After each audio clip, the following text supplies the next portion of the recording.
갈라디아서 1장 18절에서 24절 말씀까지 보도록 하겠습니다.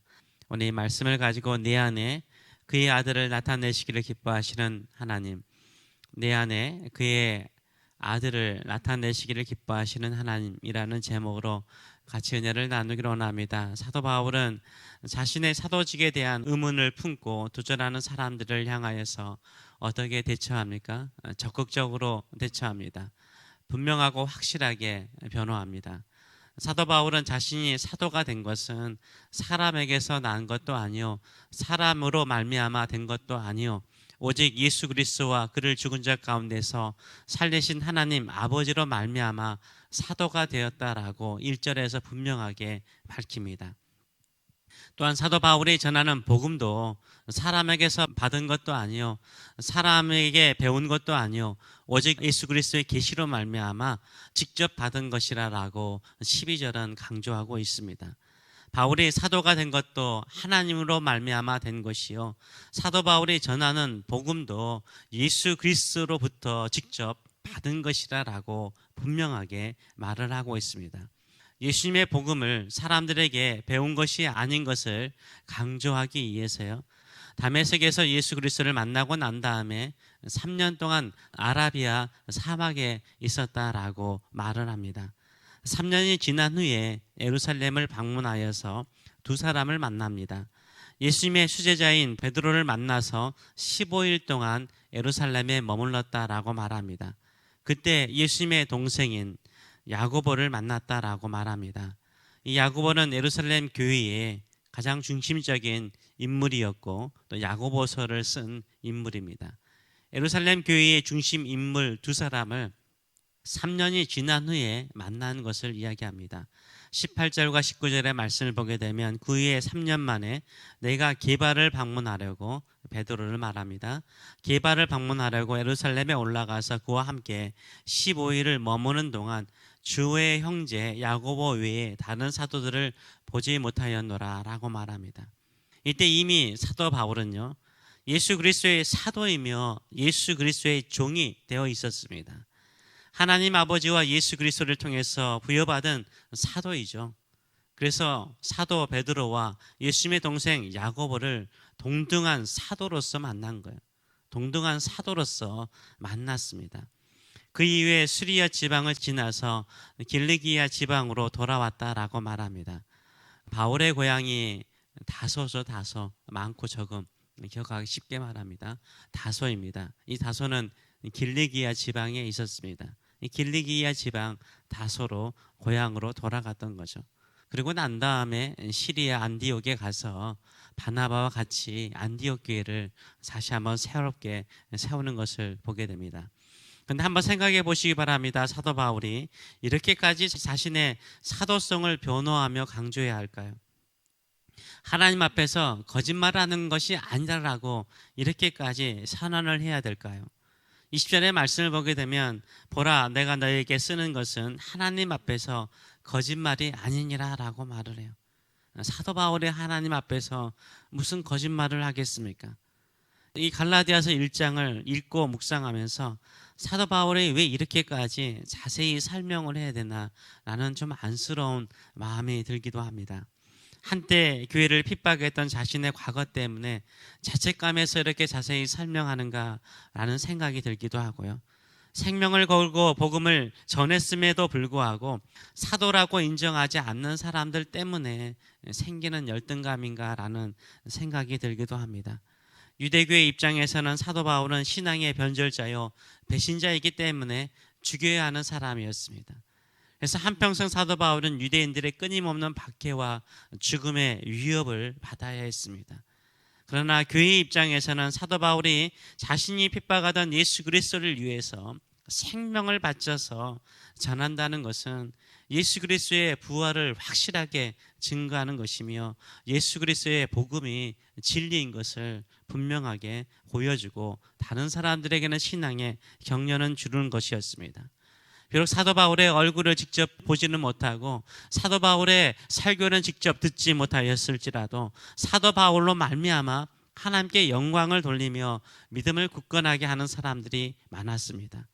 그래서 24절의 말씀을 보게 되면 나로 말미암아 하나님께 영광을 돌리는 사람들로 인하여서 기뻐하는 모습을 우리가 볼 수 있습니다. 사도 바울이 이렇게 적극적으로 자신의 사도의 권위와 자신이 직접 받은 예수 그리스도의 복음을 적극적으로 변화하는 이유가 무엇입니까? 자책감이라든가 열등감 때문이 아닌 것이죠. 자신의 자책감이나 열등감을 뛰어넘는 하나님의 은혜와 사랑이 있기 때문인 것이에요. 그 모든 것을 뛰어넘는 하나님의 사랑과 은혜가 있기 때문인 것입니다.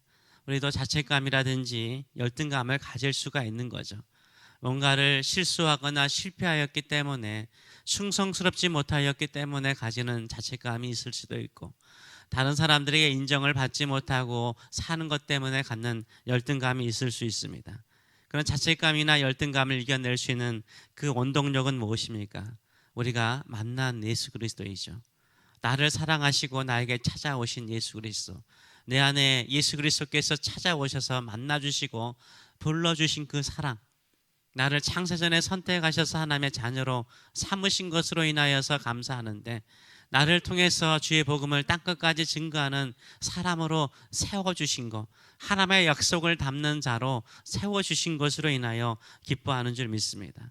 그렇기 때문에 사도 바울은요, 자신의 그 힘든 과거, 부끄러운 과거를 이겨내며 그 부끄러운 과거를 통해서 오히려 하나님의 복음, 예수 그리스도의 복음을 힘있게 전할 수 있는 그 원동력을 지난주에 설명하지 않았습니까? 15절과 16절을 보게 되면 사도 바울은 이렇게 표현을 합니다. 내 어머니의 태로부터 나를 택정하시고 그의 은혜로 말미암아 나를 부르신 이가, 하나님 아버지를 말하는 거죠. 하나님 아버지가 그의 아들을 이방에 전하기 위하여 그를 내 속에 나타내시기를 기뻐하셨다라고 표현을 하고 있어요. 그를 내 속에, 그는 예수 그리스도를 말하죠. 그를 내 속에 나타내시기를 기뻐하셨대요.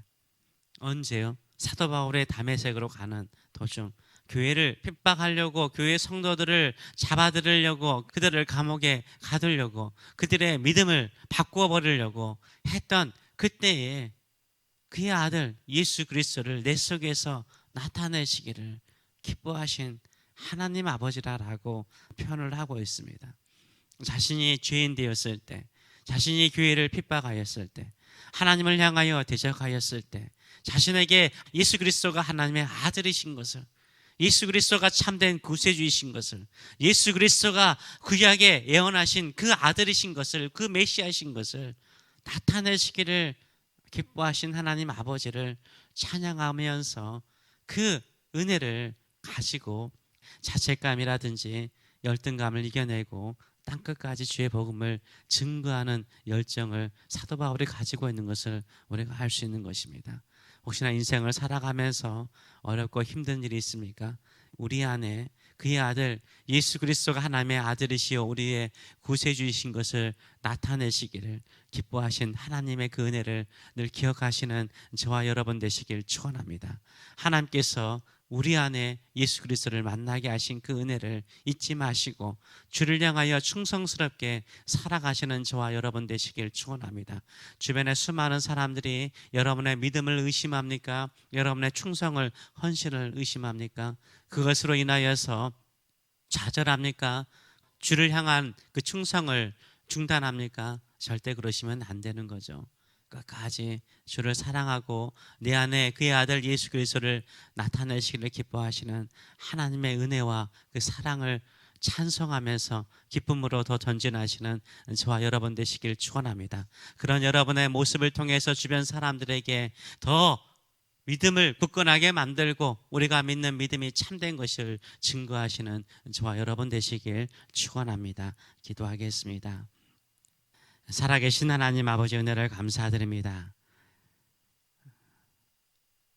우리 안에 그의 아들 예수 그리스도가 하나님의 아들이시요 우리의 구세주이신 것을 나타내시기를 기뻐하시는 하나님 아버지의 크신 사랑하심과 은혜가 있기에 오늘도 우리가 여기에 있는 것을 주 앞에 고백합니다.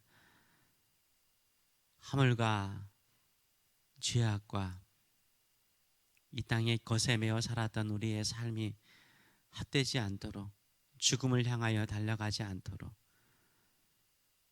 아무것도 아닌 것을 향하여 사는 인생 되지 않도록 우리에게 생명 주시고 만나 주시고 구원하여 주시고 그 사랑 알게 하시고 주를 위해서 사는 인생, 주의 복음을 위해서 사는 인생으로 불러주신 것 진심으로 감사드립니다.